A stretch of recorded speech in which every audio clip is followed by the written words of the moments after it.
The sterile silence of the marble foyer was the only thing greeting billionaire Richard Sterling on the most important day of his life. Not his 8 months pregnant wife, Olivia, but an unnerving, empty quiet. She was gone, vanished just hours before a court hearing that would decide the fate of his empire. As his mistress, Isabella, flashes a triumphant smirk from across the courtroom, Richard's annoyance curdles into a cold dread. He thought he controlled everything, but her disappearance was a move he never anticipated. Then, a single letter arrives, and the truth it holds will shatter his world forever. The early morning light, thin and gray as watered-down milk, filtered through the floor-to-ceiling windows of the penthouse, illuminating the cold, sterile perfection of Richard Sterling's world. Every surface, from the Italian marble floors to the chrome legs of the minimalist furniture, gleamed with an impersonal polish. It was a home designed not for comfort, but for display, a testament to a life curated for the pages of financial magazines. In the center of this opulent cage sat Olivia, 8.5 months pregnant, her body a soft, round anomaly in a landscape of sharp angles.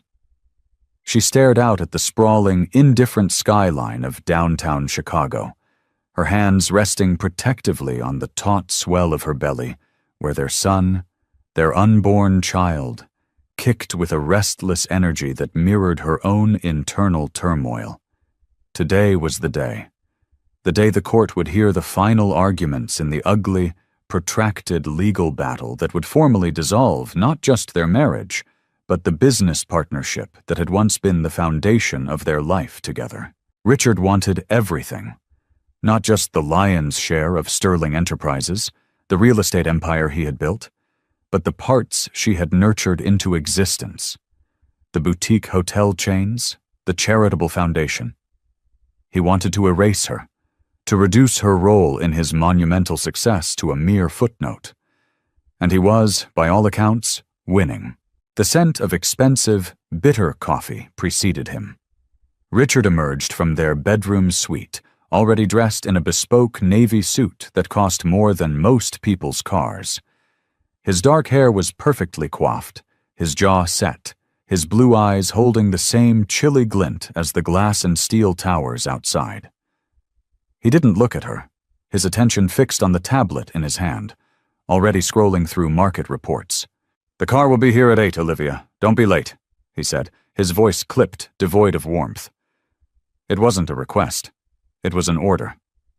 Olivia turned from the window, her gaze falling on her husband. The man she had once loved with a desperate, all-consuming passion now felt like a stranger. A handsome, polished predator who saw her not as his wife, the mother of his child, but as an obstacle. Her love had been a liability, a weakness he had exploited time and again. "I'll be ready," she answered, her voice barely a whisper. The fight had leached out of her over the past few months, replaced by a deep, bone-wearying exhaustion. Her lawyer, a kind but overwhelmed public defender Richard's legal team had run circles around, had warned her to prepare for the worst. Prepare to walk away with nothing but the baby she carried. "See that you are," Richard said, still not looking up. He moved to the espresso machine, the hiss and gurgle of the appliance filling the cavernous silence between them. "And for God's sake, try to look presentable, not like some tragic, weeping victim. The board members will be watching." The cruelty of it, the casual way he dismissed her pain, sent a familiar tremor through her. It wasn't just about the money or the business anymore. It was about power. He needed to see her broken, to prove to himself and the world that he was the sole architect of his success, that she was nothing. She had poured 10 years of her life into their dream, working alongside him, her vision and acumen shaping key acquisitions. But Richard had rewritten their history, painting her as a decorative socialite wife who was now trying to steal what she hadn't earned. She pushed herself up from the sofa, the effort making her groan softly. Her reflection in the dark glass of the window startled her. Her face was pale and puffy, dark circles like bruises under her eyes. Richard was right. She looked like a victim, defeated. "I'm going to get changed," she murmured, walking past him toward their bedroom. She could feel his eyes on her back, a cold, dismissive appraisal. He didn't see the woman who had stood by him when he had nothing, the woman who had calmed his fears and celebrated his triumphs. He saw only an adversary in a high-stakes game. Inside the cavernous walk-in closet, surrounded by rows of designer clothes that felt like a costume from another life, Olivia's resolve began to crumble. Her hands shook as she reached for the simple navy maternity dress her lawyer had advised her to wear. Modest, sympathetic. The walls, lined with silk and cashmere, felt like they were closing in. The air was thick with the scent of Richard's cologne, a fragrance she now associated with lies and betrayal. She sank onto a velvet ottoman, a wave of dizziness washing over her. The baby kicked again, a sharp, insistent jab just under her ribs. "I can't do this," she thought, a raw, silent scream echoing in her mind. "I can't sit in that courtroom and watch him strip everything away from us. I can't let our son be born into this poison." Her eyes darted around the closet, landing on a small, leather-bound book tucked away on a shelf. Her old journal. On impulse, she reached for it, her fingers tracing the worn cover. Inside were the faded, hopeful words of a young woman in love, chronicling the birth of their company, the dreams they had shared. It was a story of we and us, a story Richard had systematically erased. A new feeling began to surface, pushing through the fog of despair, a spark of defiance, cold and hard as a diamond. He had left her with nothing. No, that wasn't true. He had left her with nothing to lose, and in that moment, a decision crystallized. It was a terrifying, audacious, and utterly desperate plan. It wasn't about winning anymore. It was about surviving. It was about protecting the one precious thing he couldn't touch. Their child. She stood up, her movements suddenly filled with a purpose that had been absent for months.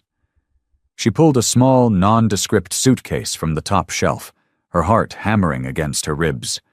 She packed only the essentials: the journal, a small bundle of cash she'd been stashing away, a few changes of clothes, and a set of prenatal vitamins. She looked at her reflection one last time, not in the polished mirrors of the closet, but in the dark screen of her phone.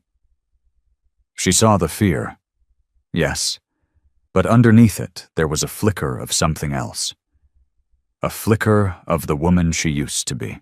At precisely 7:45 a.m., Richard glanced at his watch. "Olivia!" he called out, his voice laced with impatience. 15 minutes! Silence. With an exasperated sigh, he strode toward the bedroom. The door was slightly ajar. He pushed it open. The room was empty. The bed was made. The closet door was open, the navy dress she was meant to wear still hanging on its hook. On the pristine white duvet of their bed lay her phone, her wallet, and the diamond engagement ring he'd given her a decade ago. It caught the morning light, casting a brilliant, mocking little rainbow on the ceiling. There was no note, no explanation, just a void where his wife was supposed to be. Olivia Sterling, 8.5 months pregnant, had vanished. The atmosphere in courtroom 4B was as stuffy and tense as a sealed tomb. The air, thick with the scent of old paper and simmering resentment, was a stark contrast to the breezy, sterile luxury of Richard's penthouse. He sat at the polished defendant's table, a perfect model of controlled irritation. His lawyer, a silver-haired shark named Marcus Thorne, leaned in occasionally to murmur legal platitudes, but Richard's focus was on the large oak doors at the back of the room.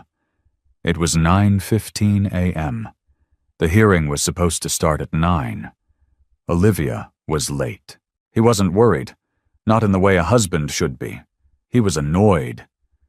This was a tactic. He was sure of it.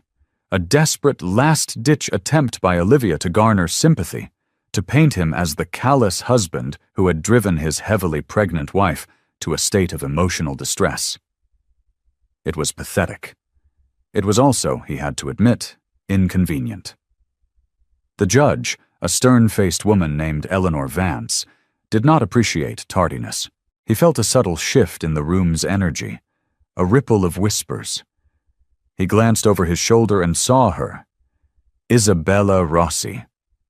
She slipped into the back row of the gallery, a vision in a crimson dress that clung to her sculpted figure.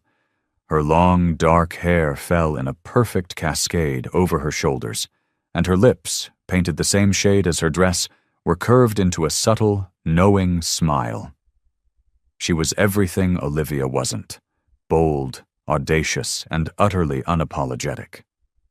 She met Richard's gaze across the crowded room, and one of her perfectly sculpted eyebrows arched just slightly. It was a look of shared victory, a silent acknowledgement of their impending triumph. Richard turned away, a flicker of unease disturbing his composure. He had told Isabella not to come. Her presence was a blatant provocation, a move that could easily backfire with a judge like Vance. But Isabella rarely did as she was told. She thrived on drama, on the power she wielded over him, a power rooted in a passion and ruthlessness that mirrored his own. At 9:30 a.m., Judge Vance finally swept into the room, her black robes rustling like dry leaves. She settled into her high-backed chair and peered down at the courtroom over her spectacles, her expression already sour. "Mr. Thorne," she began, her voice sharp as broken glass. "Where is your client's wife?" Marcus Thorne stood, his posture a study in practiced deference. "Your Honor, we were expecting Mrs. Sterling to arrive separately. We've been unable to reach her this morning. We are, of course, concerned." The lie was smooth, effortless. Concern was the last thing Richard felt. Olivia's lawyer, a young, earnest man named Ben Carter, shot to his feet, his face pale with genuine worry. "Your Honor, I've been trying to contact my client since 8 o'clock this morning. Her phone goes straight to voicemail. This is highly out of character for her. Mrs. Sterling understood the gravity of today's hearing." Judge Vance's gaze hardened. She looked from Carter's frantic expression to Richard's mask of detached composure. "Mr. Sterling," she said, her voice dropping, "when was the last time you saw your wife?" Richard stood slowly, projecting an air of reluctant duty. "This morning, Your Honor. Around 7:30. She was getting ready for the hearing." "And you have no idea where she might be?" "None at all," Richard said, the lie tasting like ash in his mouth. He knew exactly what this was. She was hiding somewhere, probably at a friend's house, waiting for the most dramatic moment to make her reappearance. For the next hour, the court descended into a procedural quagmire. Ben Carter requested a wellness check at the penthouse. Marcus Thorne objected, calling it a waste of the court's time and a clear stalling tactic. The judge, her patience worn thin, ordered a recess and dispatched 2 bailiffs to the Sterling residence. During the break, the whispers in the gallery grew louder. Richard could feel the eyes on him, a mixture of curiosity and suspicion. He ignored them, keeping his gaze fixed on the wall ahead. But he was acutely aware of Isabella. She hadn't moved from her seat, a serene smile still playing on her lips. It was a smile that seemed to say, "I knew this would happen. I won." Her confidence was unnerving. While he saw Olivia's absence as a cheap theatrical trick, Isabella seemed to view it as a final, definitive surrender, as if she knew something he didn't. He watched as his lawyer, Marcus, approached her. They spoke in hushed tones, their heads close together. Marcus's expression was grim, but Isabella simply shrugged, her crimson-clad shoulders rising and falling in a gesture of effortless nonchalance. She then looked directly at Richard, her smile widening ever so slightly. It was no longer a smile of victory. It was a smirk, a smug, triumphant smirk that sent a chill down his spine. It was the look of a co-conspirator, of someone who had been let in on a secret he had yet to unravel. What had Olivia done? The bailiffs returned just before 11, their faces grim. They spoke quietly with the judge, who listened intently, her expression growing more severe with each passing second. Finally, she banged her gavel, the sharp crack silencing the room. Mr. Carter, Mr. Thorne approached the bench. Richard watched as the two lawyers walked forward. He saw the judge pass a piece of paper to Ben Carter, who read it and visibly sagged, his shoulders slumping in defeat. Marcus read it next, his face remaining impassive, but Richard saw the slight tightening around his eyes.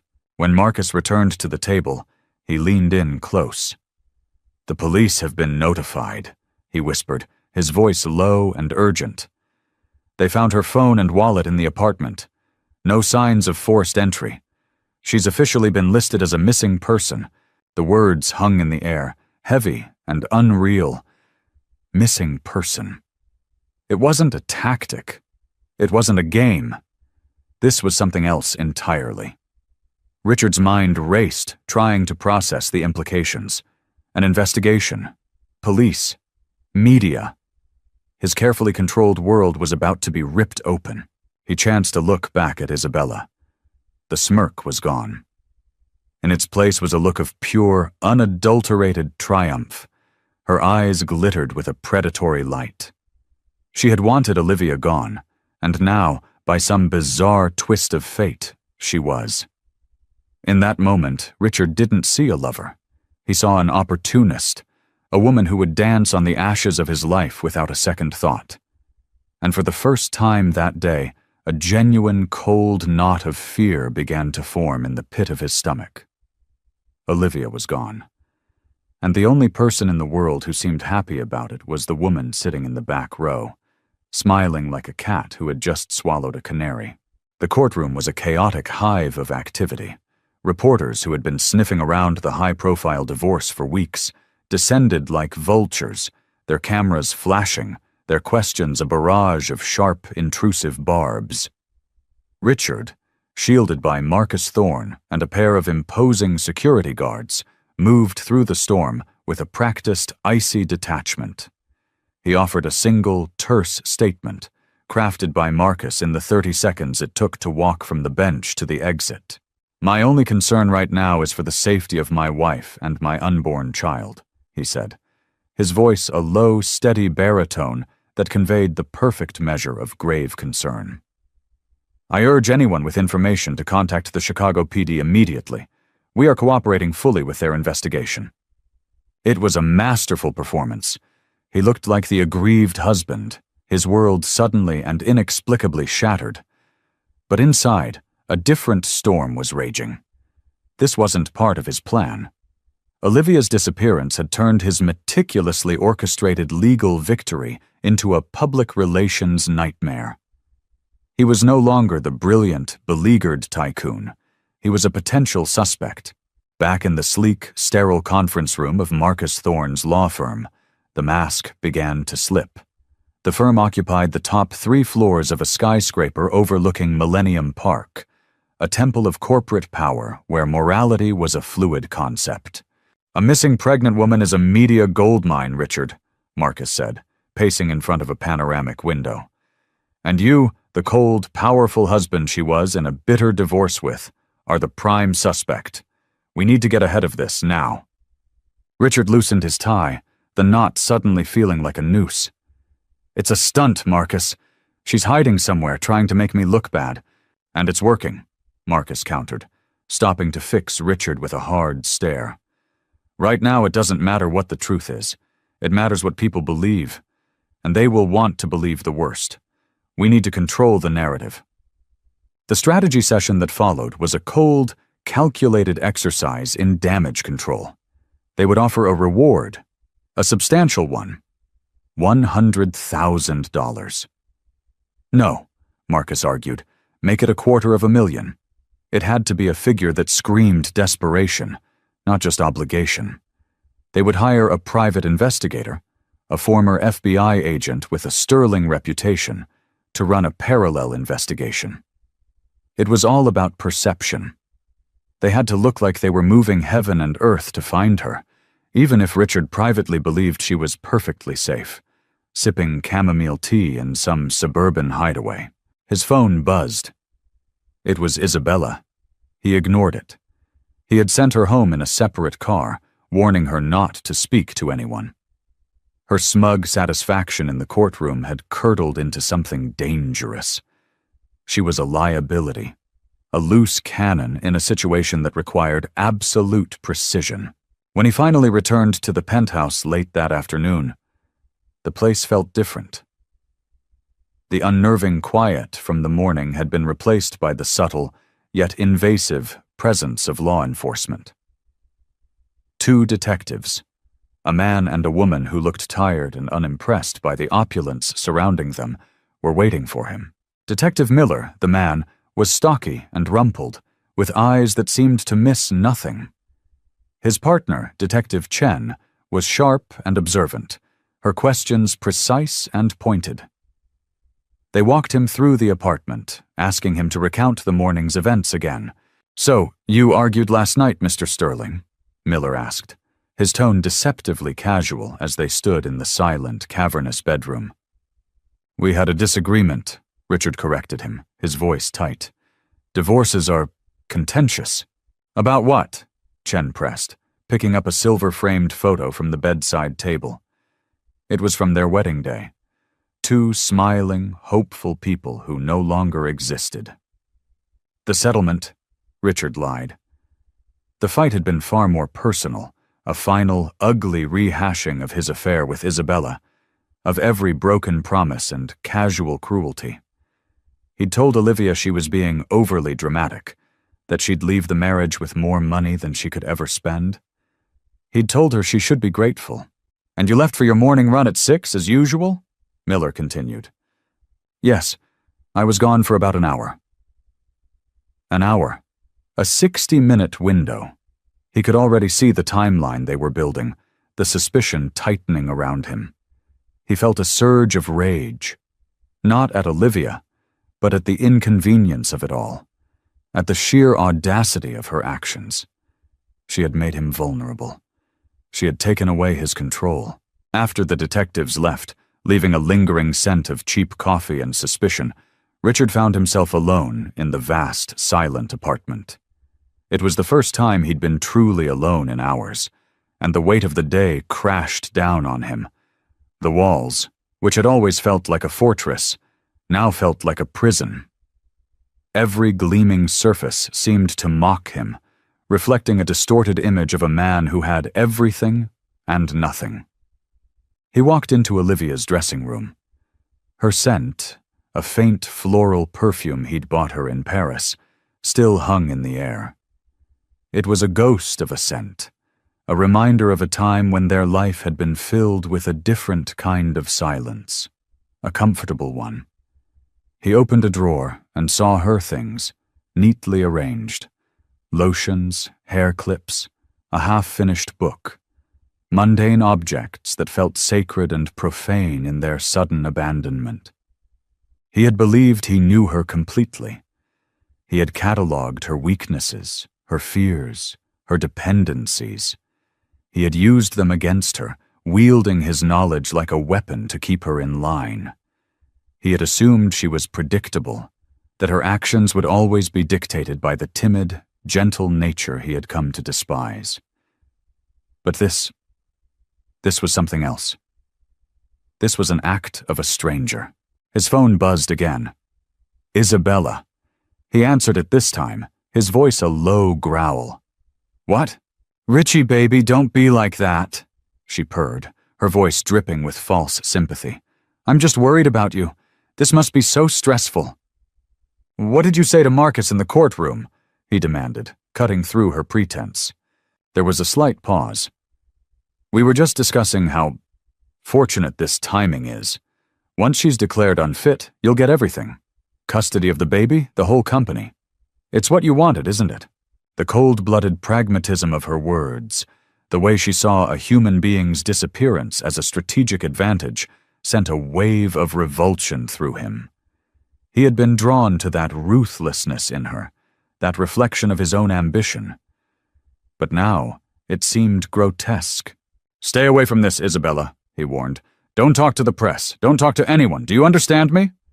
"Of course, darling," she said, her voice turning sultry. "Whatever you need. I'm here for you. We're in this together, remember?"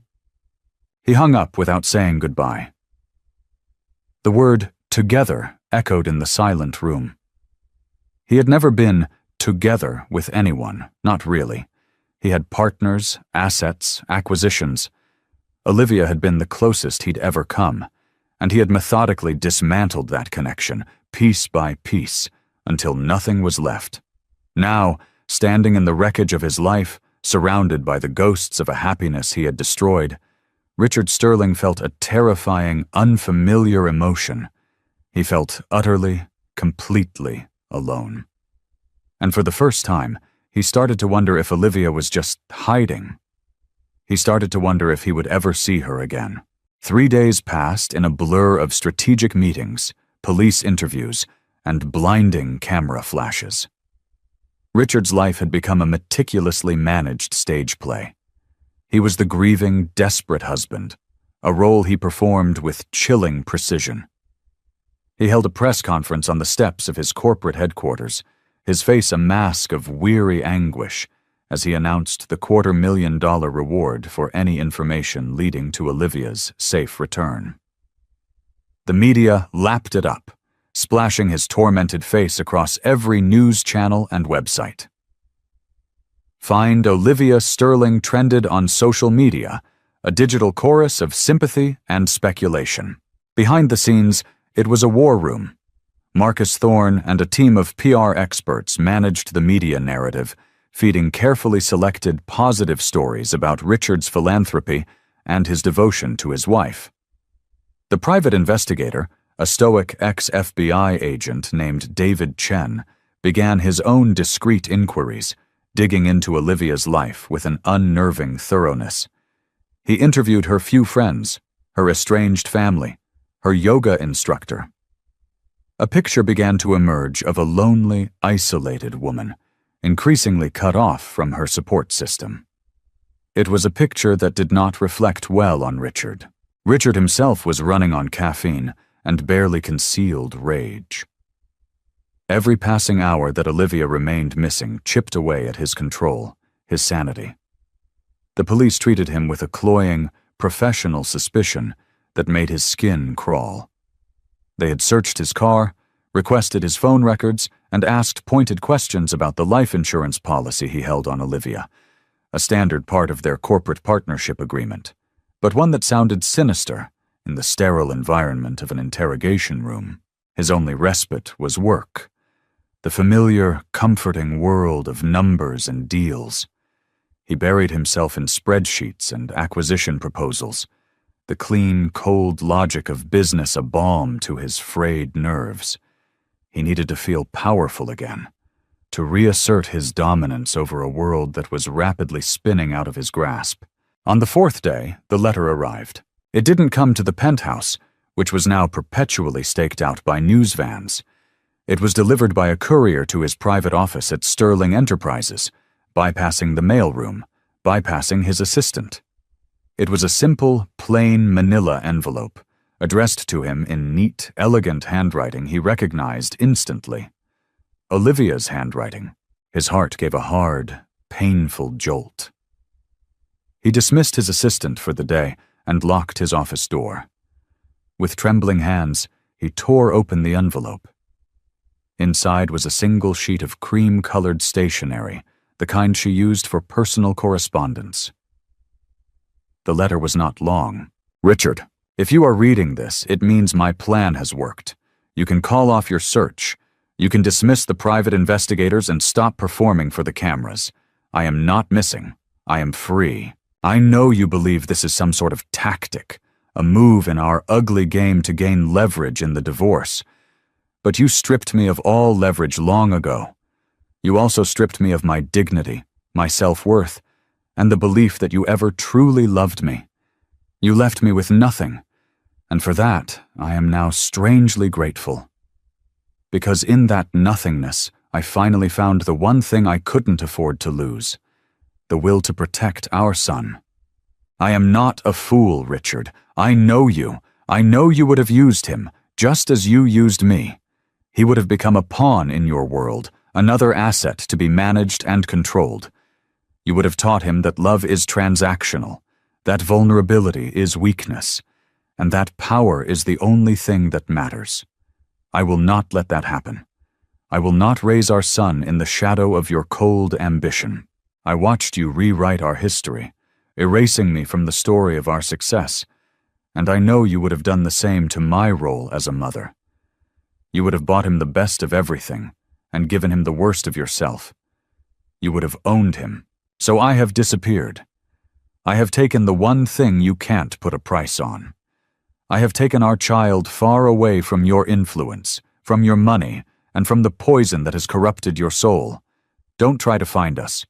You have an army of lawyers and investigators, and I have only a small head start and a desperate mother's will to survive. But I promise you, you will not find us. Every dollar you spend searching will be a dollar wasted. This is not a negotiation. It is a declaration. I am not your victim anymore. You will not see your son. You will not control his life. He will grow up knowing that he is loved, not for what he can become, but for who he is.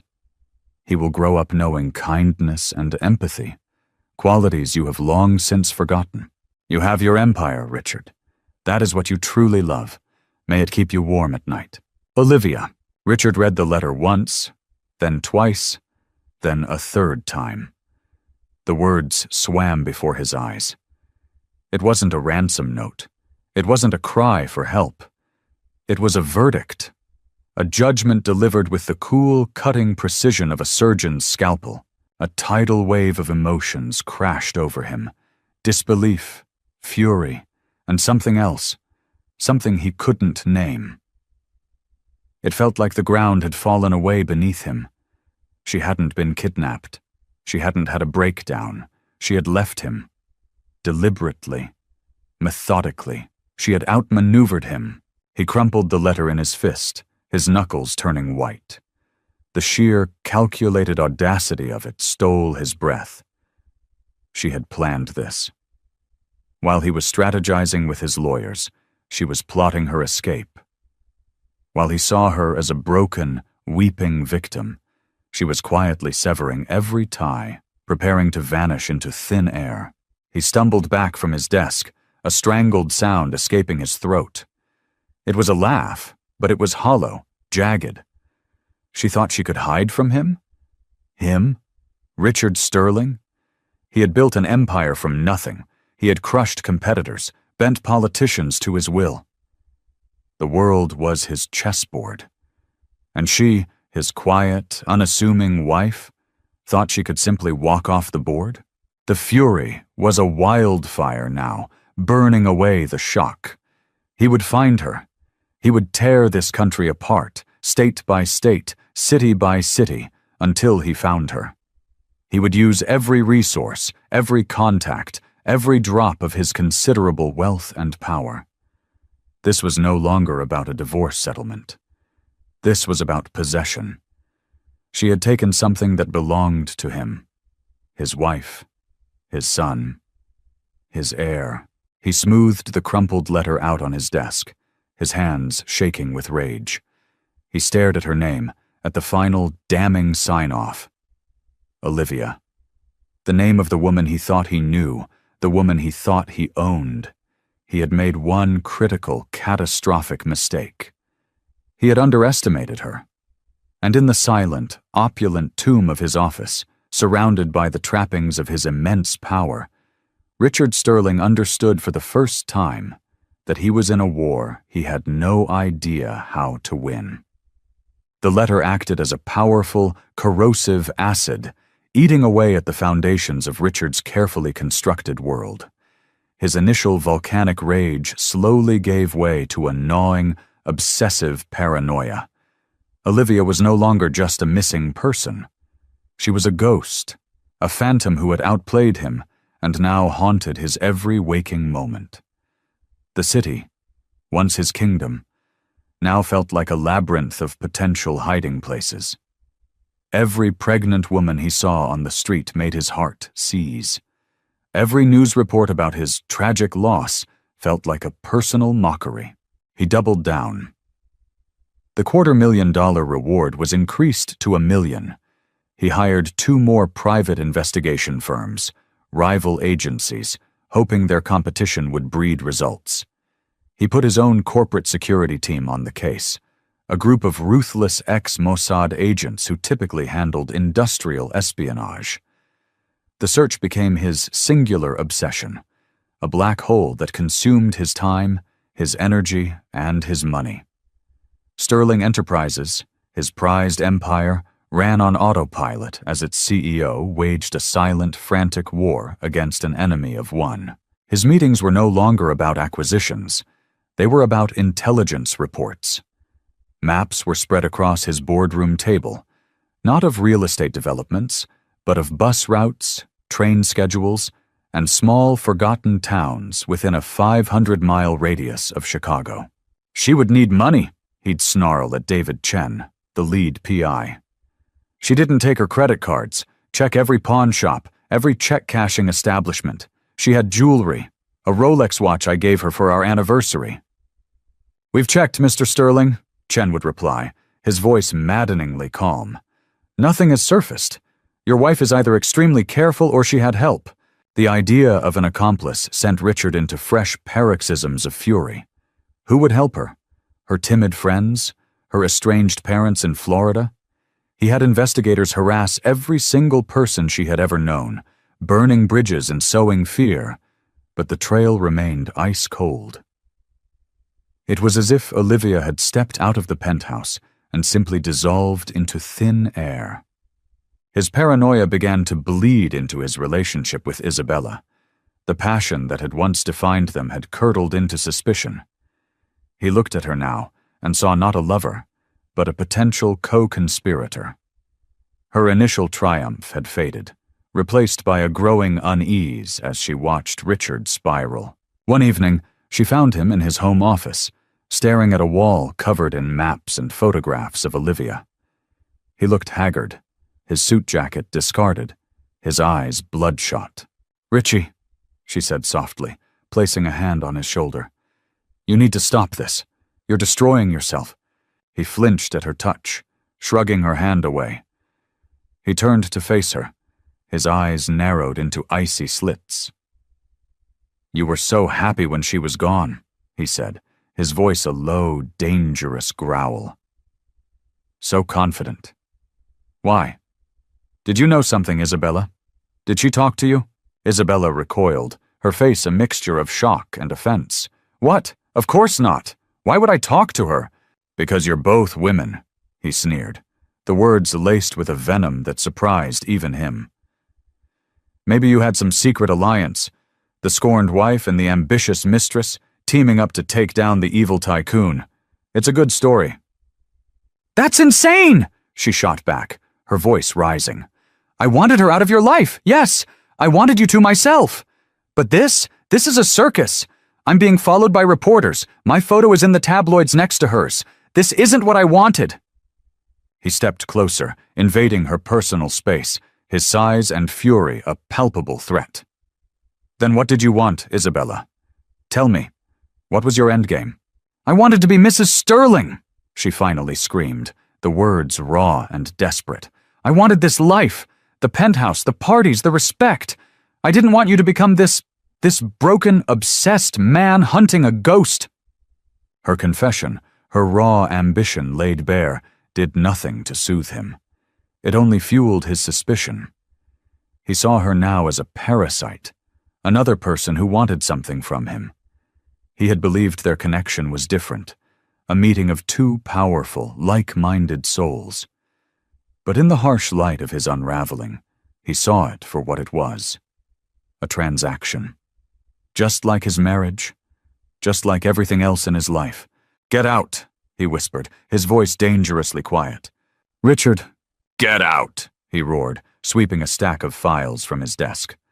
Papers scattered across the marble floor like fallen leaves. Isabella stared at him, her eyes wide with a fear he had never seen in her before. For the first time, she saw the man behind the power, the wealth, the control. She saw a man teetering on the edge of an abyss, and she realized with a sickening lurch that he was capable of pulling her down with him. Without another word, she turned and fled. Alone again in the silent apartment, Richard sank into his chair, the adrenaline draining away, leaving him hollow and trembling. The confident, untouchable billionaire was gone. In his place was a desperate man, haunted by the woman he had driven away. He looked at the photos of Olivia on the wall. Her smile seemed to mock him, her eyes holding a secret he couldn't unlock. He had spent years seeing her as a beautiful but fragile accessory to his life. He had never bothered to look deeper, to understand the steel that lay beneath her gentle exterior. He had never truly seen her at all. The letter had said, "May your empire keep you warm at night." But the penthouse had never felt colder. His wealth, his power, it was all useless. It couldn't buy him the one thing he now craved more than any deal or acquisition: an answer. He wasn't just hunting for his wife and his heir anymore. He was hunting for a piece of himself, the piece that had been so certain, so in control, the piece that Olivia had stolen when she walked out the door. His unraveling was no longer a slow spiral. It was a free fall. The door to the penthouse slammed shut, the sound echoing Isabella's own shattered ambitions. The life she had so carefully constructed, the future she had envisioned as the next Mrs. Sterling, had evaporated in a storm of Richard's making. She had hitched her wagon to a titan, never imagining that his foundations were so brittle that the disappearance of one quiet woman could cause him to crumble into such a paranoid, volatile mess. Isabella Rossi was a survivor. She had grown up in the gritty, working-class suburbs of Cicero, a world away from Richard's rarefied air. Her father was a mechanic, her mother a waitress, and they had instilled in her a single, unwavering belief: that the world was a brutal, unfair place, and you had to be willing to do whatever it took to claw your way to the top. She had used her stunning looks and sharp intellect as a key, unlocking doors that would have otherwise remained firmly shut. She'd worked her way through college, then into the competitive world of high-end art dealing, where she first met Richard Sterling.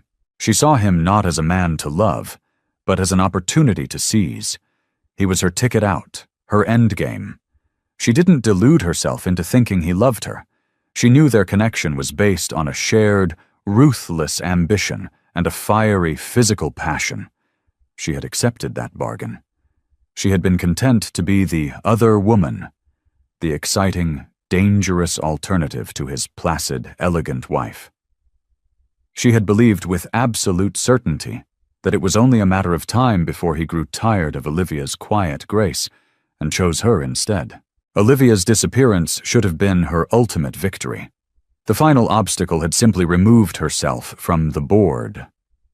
But Isabella had miscalculated. She had failed to understand the complex, twisted nature of Richard's bond with his wife. He didn't love Olivia, not in any conventional sense, but Olivia belonged to him. Her existence, her subservience, was a necessary part of his identity. Her vanishing was not a liberation for him. It was a profound, personal theft that had unhinged him. Now, Isabella was adrift. Richard had cast her out.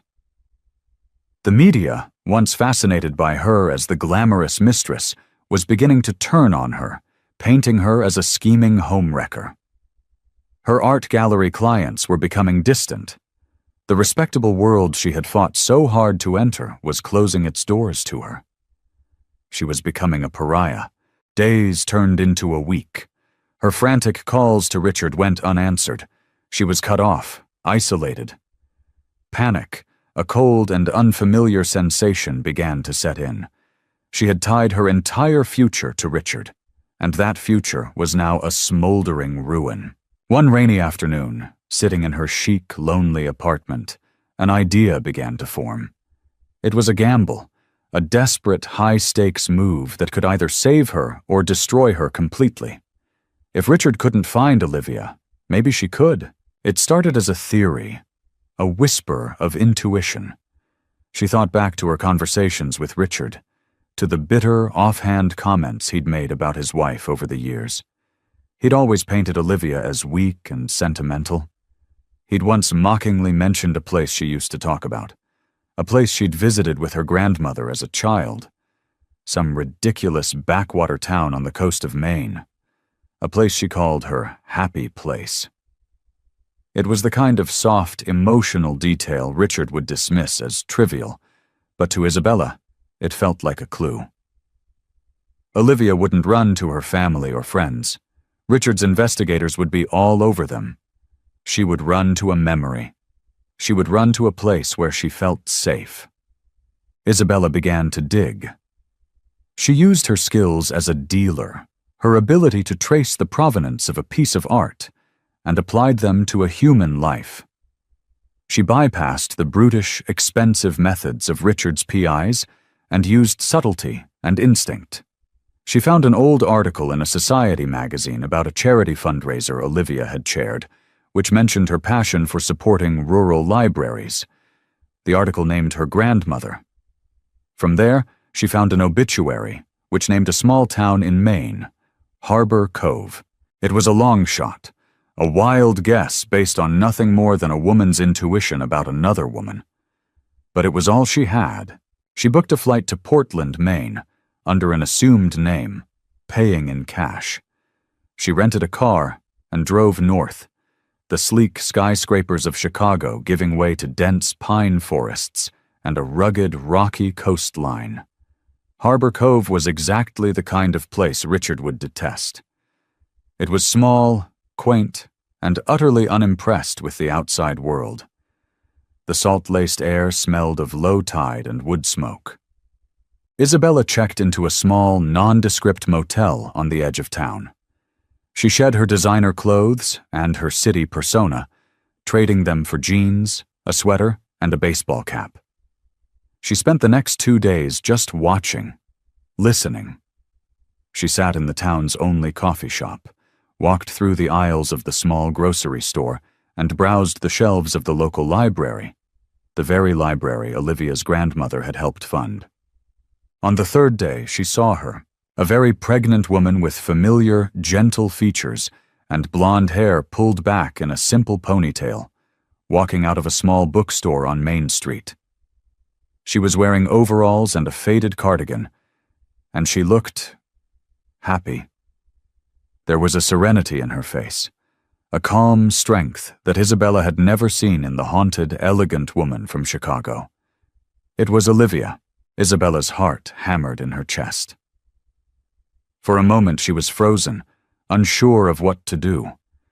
Her first instinct was to call Richard, to claim her victory and her reward. But she hesitated. What would Richard do? He would descend on this quiet little town with his lawyers and his anger, drag Olivia back to a life she clearly didn't want, and use their child as a weapon. And what would Isabella get in return? A place back at the side of a broken, vengeful man? A different path opened up in her mind. A new gamble.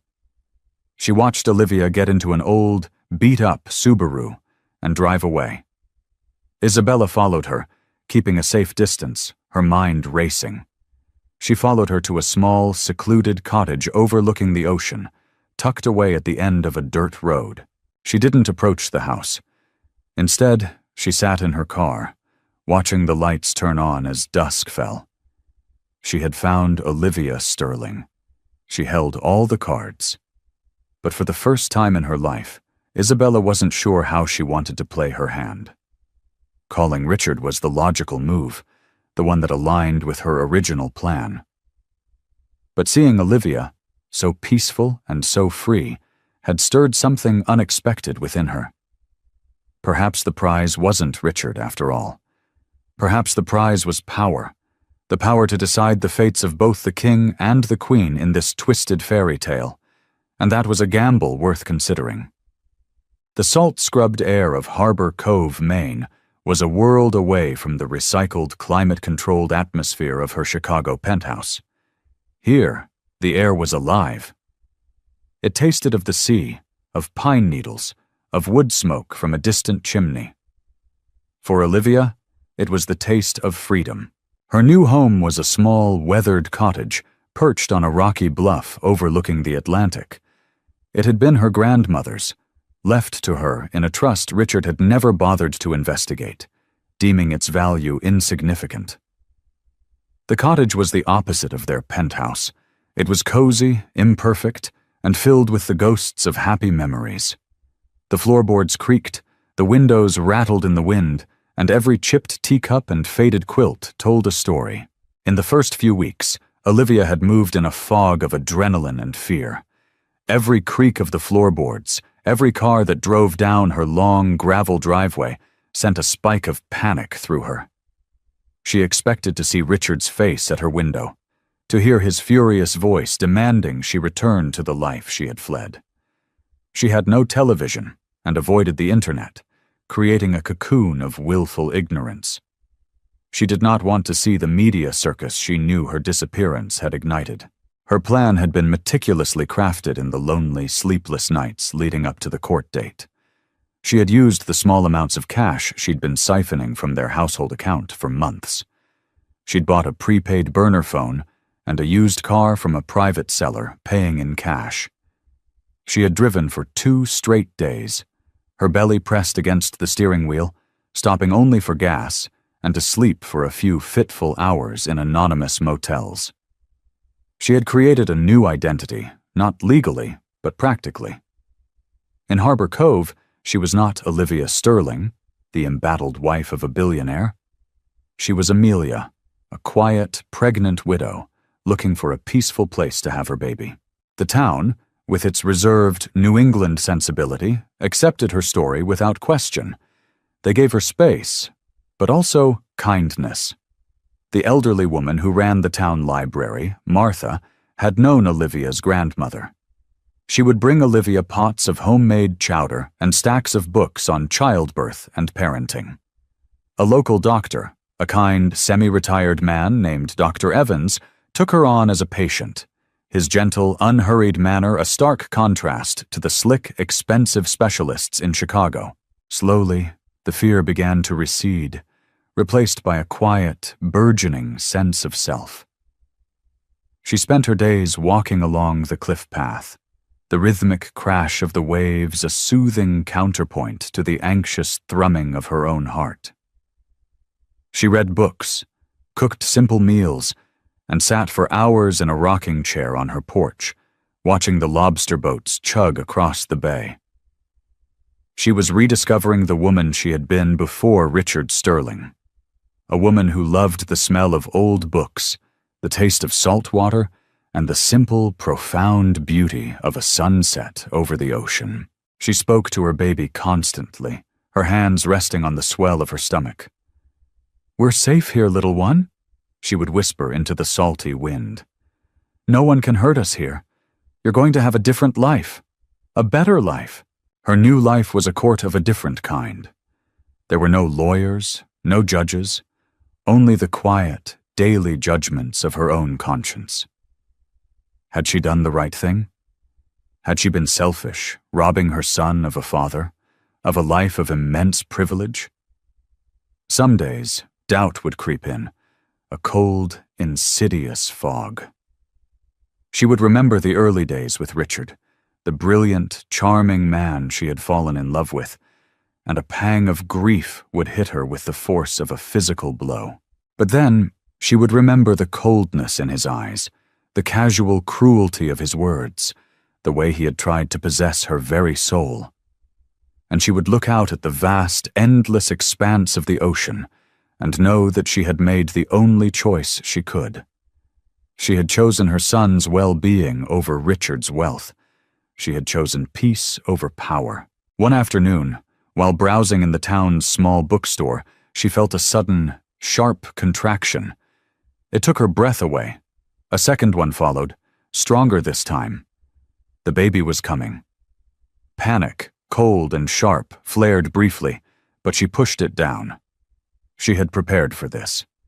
She drove herself to the small local clinic where Dr. Evans practiced. Martha, the librarian, met her there, having been designated as her emergency contact. The labor was long and difficult, but Olivia was not alone. Martha was by her side, holding her hand, wiping her brow, her calm, steady presence a lifeline in a sea of pain. As the sun began to set, casting a warm, golden glow across the small, simple room, Olivia gave one final push, and her son was born. Dr. Evans placed the crying, squirming baby on her chest. He was perfect. He had a shock of dark hair, like Richard's, but when he opened his eyes, they were her own, a soft, gentle brown. Tears streamed down Olivia's face, tears of joy, of relief, of overwhelming, unconditional love. "Hello, Noah," she whispered, her voice thick with emotion. She had chosen the name months ago. It meant rest and comfort. Holding her son, feeling his tiny, warm body against hers, Olivia knew with an unshakable certainty that she had made the right choice. This was real. This love, this tiny, perfect human being. This was her empire. And it was one that Richard Sterling, with all his money and all his power, could never touch. She had not just escaped a prison. She had created a sanctuary. And in this quiet, peaceful court, she had finally, truly, won. The call came from a burner phone, an untraceable number that lit up Richard's private line like a lit fuse. He was in his office, staring at the same maps, the same dead ends. He answered, his voice a raw bark. "Who is this? Is $1 million still a lot of money to you, Richard?" The voice was female, smooth as silk, and unnervingly familiar. It took him a second to place it. "Isabella." "Where the hell are you?" he snarled. "Let's just say I succeeded where your army of expensive men failed," she purred. "I know where she is. I know where your son is." The world tilted on its axis. He gripped the edge of his desk, his knuckles white. "Where? Not so fast," she laughed, a low, triumphant sound. "Finding her wasn't for you. It was for me. I'm cashing out, Richard. Transfer $5 million to an offshore account, and I'll give you an address. Consider it a severance package. You try to trace this call, you try to find me, and you'll never see either of them again. You have 1 hour." She hung up. The dial tone buzzed in his ear, a sound of absolute finality. $5 million. It was a staggering sum, but to him it was dust, a rounding error. He didn't hesitate. He made the transfer. He knew Isabella well enough to know she wasn't bluffing. This was her gamble, her final play. 45 minutes later, a text message arrived with a single address in a town he'd never heard of. Harbor Cove, Maine. The flight on his private jet was agonizing. The roar of the engines was a dull echo of the storm inside him. What would he do when he found her? Drag her back? Threaten her? The old Richard, the man from a few weeks ago, would have had a plan, a strategy for subjugation. But that man was gone, eroded by sleepless nights and the gnawing acid of his own powerlessness. He didn't know what he wanted anymore, other than to see her, to see the son he had never met. He rented a car at the small airport in Portland and drove north, the address a burning ember in his mind. As he drove into Harbor Cove, the quaint, peaceful town felt like an alien planet. How could she live here? How could she trade the power and prestige of his world for this nothingness? He found the cottage at dusk. It was small, secluded, with warm light spilling from its windows. He parked the car down the road and walked, his heart pounding a frantic, unsteady rhythm. Through a window he could see a silhouette. A woman in a rocking chair holding a small bundle. Olivia, and their son. He didn't storm the door. He simply stood in the shadows of the pine trees, watching. He saw her stand up and walk with the baby, her movements slow and tender. He saw her press a kiss to the baby's forehead. It was a scene of such profound, quiet intimacy that it felt like a physical blow. He was a spectator to his own life, an intruder looking in on a world to which he had no claim. The fury he had nursed for weeks evaporated, replaced by a vast, hollow ache. This was what she had been protecting her son from. Him, his world, his poison. He finally moved, his feet feeling like lead. He walked up the porch steps, which creaked under his weight. The rocking chair stopped. The silhouette turned. The door opened. She stood there, holding their sleeping son in her arms. She looked different, healthier, stronger. The fear was gone from her eyes, replaced by a calm, wary resolve. "Richard," she said. It wasn't a question. He couldn't speak. He could only stare at the tiny, perfect child in her arms. His son. He had his hair. "How did you find me?" she asked, her voice steady. "Isabella," he managed to say, the name tasting like poison.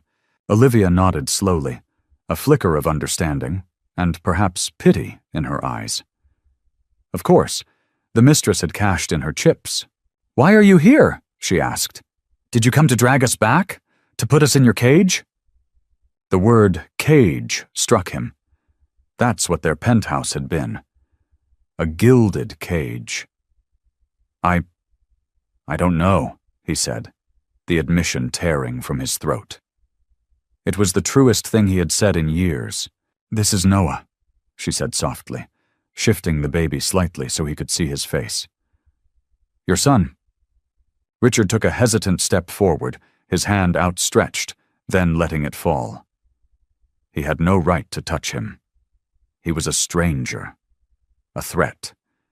Everything she had written in her letter, every damning word, was true. He saw it now with a terrible, soul-crushing clarity. He had been so obsessed with owning them that he had never learned how to love them. "He's beautiful," he whispered, his voice cracking. A tear, hot and sharp, traced a path down his cheek. It was the first tear he had shed since he was a boy. They stood there in the doorway for a long time, caught in a silent, fragile truce. The king had come to reclaim his queen and his prince, only to find they had no need for his kingdom. He had come with all his power, but he had never felt so weak. "What happens now, Richard?" Olivia finally asked, her voice gentle but firm. He looked at her. Truly looked at her. For the first time in a decade. He saw the woman he had fallen in love with, the woman he had systematically tried to destroy. And he saw the mother of his child, a fierce protector who had saved her son from his father. The reckoning was not a battle. It was a surrender. "You win, Olivia," he said, the words a quiet admission of his complete and utter defeat. "You were right. About everything." He took a step back, away from the warm light of the cottage, back into the encroaching darkness. "I won't fight you. I'll give you the divorce, whatever you want. The company shares, the foundation. It's all yours. Just let him have a good life. Let him be happy." It was the beginning of a different kind of negotiation, one not based on power or leverage, but on the faint, flickering hope of redemption. He didn't know if he could ever be a father to Noah, but he knew he could no longer be a monster. The journey back would be long and arduous. He would have to dismantle the empire of his own ego, brick by painful brick. But as he turned and walked away from the cottage, leaving his son in the safety of his mother's arms, Richard Sterling took the first faltering step. He had lost everything he thought he wanted, only to find a devastating, humbling, and perhaps, ultimately, life-saving truth. From the cold heights of a Chicago penthouse to the rugged, peaceful shores of Maine, this was a journey of profound transformation. Olivia's brave escape was not just about survival. It was about reclaiming her soul and protecting the future of her unborn child. Richard, a man who had it all, was forced into a brutal reckoning with himself, discovering that his empire of wealth was no substitute for a kingdom of love and family. Their story is a powerful reminder that true strength isn't about control, but about the courage to let go. What did you think of Olivia's incredible decision? Let us know in the comments below. For more emotional, real-life stories that will keep you on the edge of your seat, don't forget to like, share, and subscribe. And subscribe. And subscribe. And subscribe. And subscribe. And subscribe. And subscribe. And why do you need a motorised one? No arms. That's fair enough. That is fair enough. I can tell some of you feel a bit uncomfortable laughing at little Timmy, who's a little 6-year-old lad. He's got a funny little voice because his chest is all fucked. Got no arms, no legs, just like stumps, right? But let me tell you something about Timmy to make you feel better about yourselves. He's a fucking racist. Yes. Horrible little shit, he is. You little fucking bigot. You disgusting little fucking racist, you racist scum, you filthy little fucking, you fascist, you fucking, you disgust me.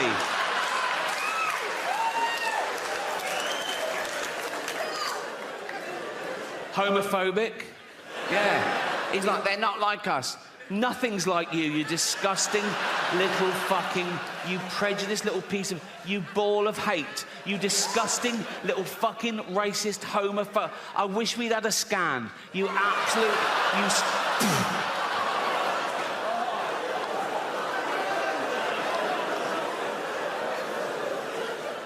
misogynist. If he could, he'd rape. There's your little Timmy.